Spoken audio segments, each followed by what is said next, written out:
Hey guys! In this lecture, we are going to create our first DynamoDB tables together, first using the AWS Console and then with CDK. Ready? Let's go! Okay, let's create our first DynamoDB table together. So as usual, let's go to DynamoDB. You can click here, Create Table. So first, let's give our table a name, and name it test table 1, for example. And then we need to define a partition key and a sort key. Like in classical SQL databases, our table needs a primary key. And the primary key can be composed of only the partition key or the partition key and the sort key. In this case, it's a very simple table that we want to create, so we don't need the sort key. The partition key will be our unique identifier. It will be our primary key, so we are going to name it ID and keep it as a string. We have the choice between binary, number, and string, and we'll keep a string for now. We skip the sort key, and then we have the table settings. By default, AWS will create some settings for you. It will create a provision capacity mode with 5 read capacity unit and 5 write capacity unit. As a reminder, we have two capacity modes, provision and on-demand. On-demand, AWS will scale for you the capacity unit that you need. On provision, you define what you want, and AWS will give that to you. In our case, we are just going to create a small table for testing purpose and for this course. So we don't want a provision capacity mode, we want an on-demand capacity mode. So you can click on customize here, and we are going to customize our table. For a real use case like production environment, usually we start with an on-demand capacity mode for a few weeks or a few months, so AWS can scale up and scale down the read capacity units and the write capacity units as we need it. And then when we see our data, we see the amount of data that we need, and we see our users are using our data, we then move to a provision capacity with a clear capacity unit for read and write. The advantage of provision capacity mode is that it's cheaper, simply. So it's a good thing to migrate to a provision capacity mode if you can. But at the beginning, usually we recommend to use the on-demand way, so you are sure that AWS will be able to scale for your table. We will go with a standard table. Here you can calculate if you want based on the amount of data that you want to store in your database and the read and write unit that you want to have, how much it will cost you. Feel free to play with that tool if you want, but for this lecture, we don't need to go further there. And then we are about to define our capacity mode. So we want to go on demand. We don't define any maximal throughput for now. And then you have secondary indexes. A secondary index is a kind of copy of your table, but with a different view. So instead of having the primary key as an ID, another attribute will become the ID. It can be useful if you need to have a different view of your data, but in our use case, we don't need that. So we'll just skip this. And then you have the encryption. By default, AWS will create a key and will encrypt your DynamoDB table data with this key. You can also manage your key yourself, or you can create your own key that you store in your own account. For this, it's perfectly fine to go with the AWS key, and unless you have some compliance requirements, the Amazon key is very well secured and it's working very well for a lot of use cases. You can turn on deletion protection. We usually advise to do it because it's a good way to protect against accidental deletion of your data. And then you can create a resource-based policy, so you can create privileges and define who can access or can't access your data and your table. But for now, we can keep this blank. We don't need that. And again, as usual, you can add some tags if you need to, for example, track some costs about a project. You can just add a tag, the name of the project, for example, and you know that that table is related to that project. But for this lecture, we don't need that. And you can click here, Create Table. Okay, so our table is being created. You can see here the creating status. It's going to take a little bit of time, so we'll just let AWS do the work.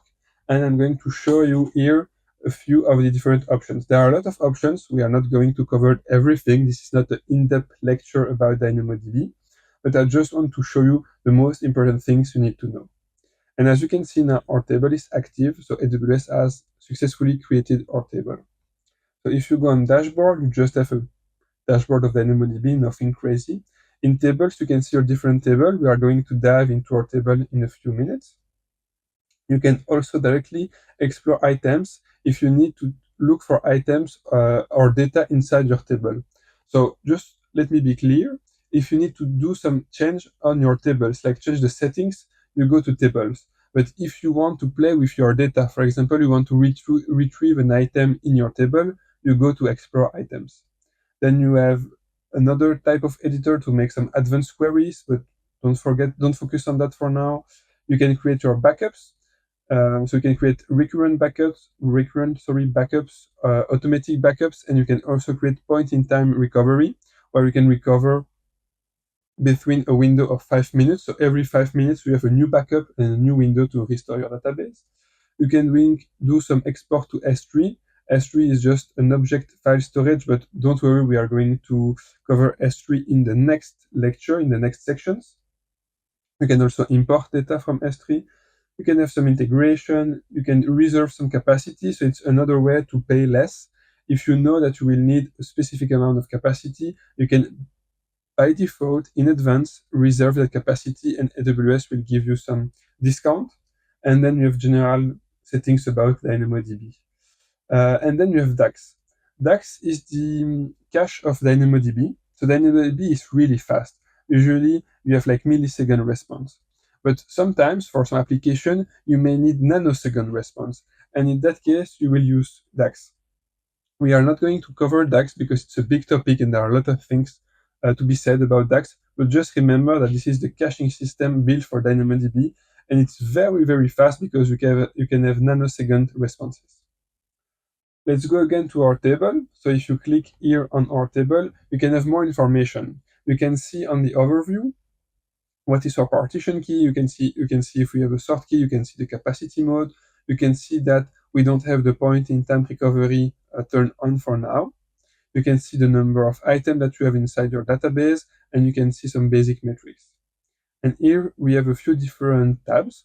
You can have your indexes, like the secondary indexes that we mentioned when we created the table, to have the same data but in a different view.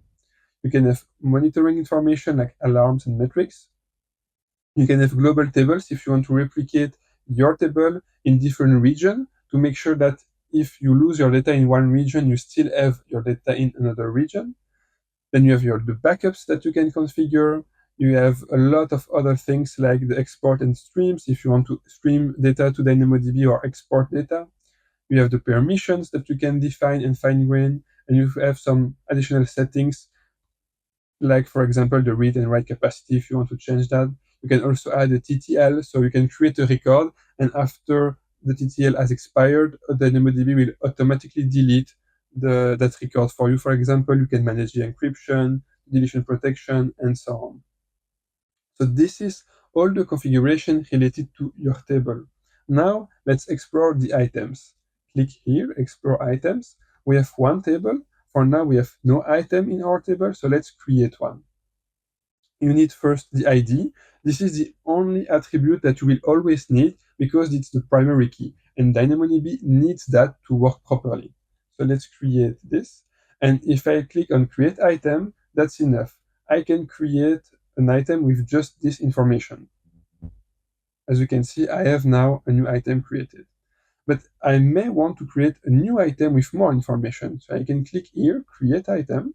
I need to enter a new ID. I cannot enter the same ID, otherwise it's not going to work.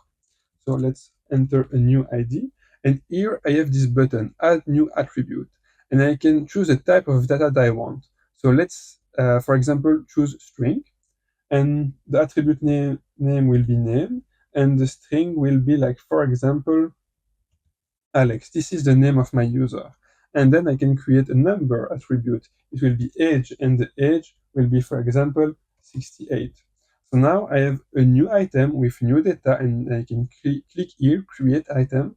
And as you can see, I have two different items.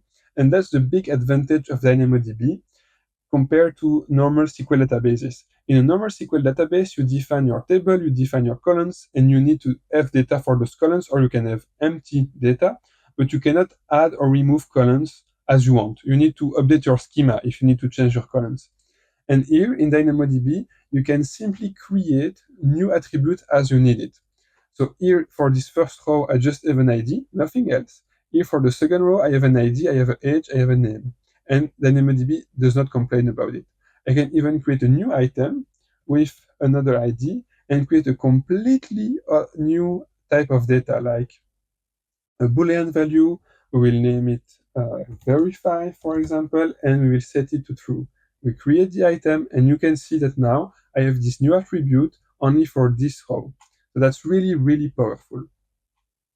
And now to close this section about items, you can scan or query items. If you run a scan, you will basically scan the whole table and get all the data. You can add filters if you want. But in our case, we will just, for example, scan the whole table. We run the scan. And as you can see, we have all the rows over here. If we add a filter, for example, on the ID, and we want the ID to equal 1, 2, 3, you can run, and now we have just one item. So this is the scan. The scan will look at the whole table and just pick the one that you want based on your filters. If you don't define filters, it will just pick the whole table. And then we have queries. Because scans can be very slow as they go through each row of the table, DynamoDB provides queries. With queries, you will just query an index. It means that you can only filter data based on the partition key, on your primary key. That's the only attribute that you can use. But if you want to filter data based on that, queries will be much more faster than scan. So in this case, I'm going to enter an ID, a partition key, run, and I have just one item returned, the right one. So just to remember, as a summary, if you need to go through all your table, do a scan. If you need to filter things based on one attribute, go with the scan. But most of the time, scans are very, very slow. Now, slow means milliseconds, maybe a second or two, depending on the amount of data that you have, but it's slow from a programming perspective.